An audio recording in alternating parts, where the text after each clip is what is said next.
Okay, it's Friday, so let's design our subscription DIY bucket together. This is the container that we used for the send-outs, and these are the flowers that got sent out in the buckets. We always have a couple of stems of hydrangea in there. So I'm gonna cut those, measure to our container, which is a little wider at the bottom, and set up with chicken wire. We're gonna place that in so that it stays and it hovers right above that top but covers the lid. And there should be 3 of those in there. Cut off all of the little knobs on the side. Do a fresh cut to the bottom at an angle and press it in next to your other hydrangea. The last hydrangea, do the same, trimming any pieces, cutting the bottom at an angle, and placing it into the arrangement. It's pretty well covered all the way around. If any of them are sticking out too far, you can always take that out now and readjust them so you have a nice cover for the entire top of your container. This will work for any 5 or 6 inch opening bow container that you have. Next, we're gonna add some greenery. We have some Israeli ruscus in here. Should be about 6 pieces. And clean the bottoms off. That's not the part that we need, just the tops. Again, trim at an angle, place them in a radial fashion, all the way down on the outside. Or kind of wherever.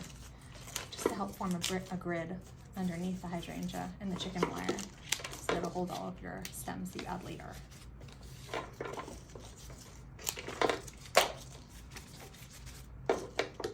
And maybe one kind of down in the middle. There's some gorgeous hyacinth in this week, so we included those in the buckets.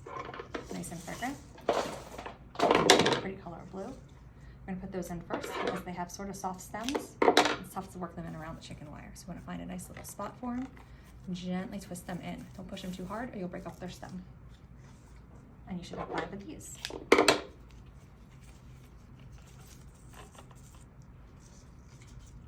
I like to take off most of the greens on the bottom because I find it makes it easier to put the stems into the arrangement. But if you're using your stems for other DIY purposes, like singular vases, it's nice to leave them on. So you can make that decision for the greenery for your own vessel and your own container.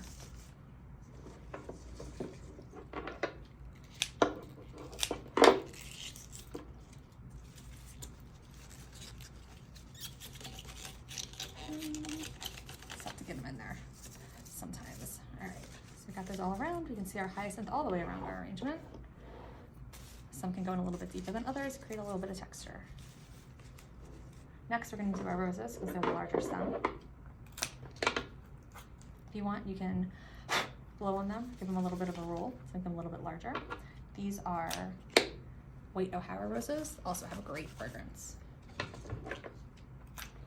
Again, cutting at an angle, taking off any foliage that would go underneath of the hydrangea or that might get in the way of other stems.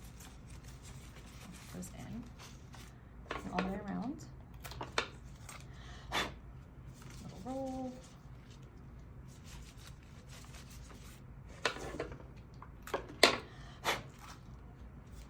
Take off any outside petals that might not look so pretty or that keep your rose from opening further.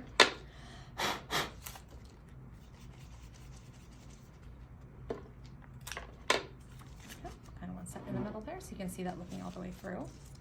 Readjust your greens, readjust your stems as you go. Next up is ranunculus. We have these awesome clone ranunculus.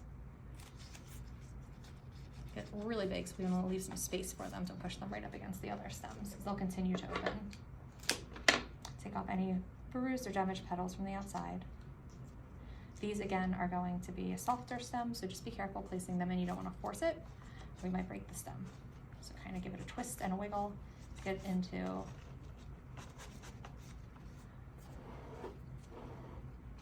the chicken wire.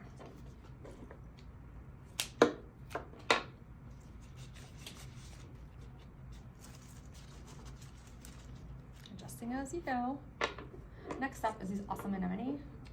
It's kind of pretty wine color. I'm gonna put those in so that they just sort of float in between the other blooms. I don't want to push them in too far or they're not gonna be able to open nicely. If you let them stick out too far, sometimes they open and the petals fold back. So I'm gonna just kind of get them right in between some of the other flowers. Again, so they can be seen all the way around. Just work with the shape in their necks. Sometimes they'll be sort of bent, but just position them where you want that bloom to face. I feel like this is sort of like my center bloom, so I'll come this way with this last one. 1, 2, 3, 4, and 5. Oh, and 6. Oh, I got a couple more in here. Sweet. This one's kind of facing the direction, so I'll put that one over here because I feel like we don't have any purple over here. I'm gonna kind of move this middle guy to make space for another purple anemone here. So you have plenty of them up on the top of the arrangement and being seen around the sides as we turn it. Good coverage all around. Again, we're placing as I go to make sure there aren't any spots where there aren't any flowers. And then lastly, we have these soft lavender Scabiosa. We'll tuck those in. These have a nice thin stem, so they're kind of easy to poke around the other pieces, and you can tuck those in, or you can let them sort of hover on top with your anemone as well. They have a nice shape to their stem, you want to accentuate it.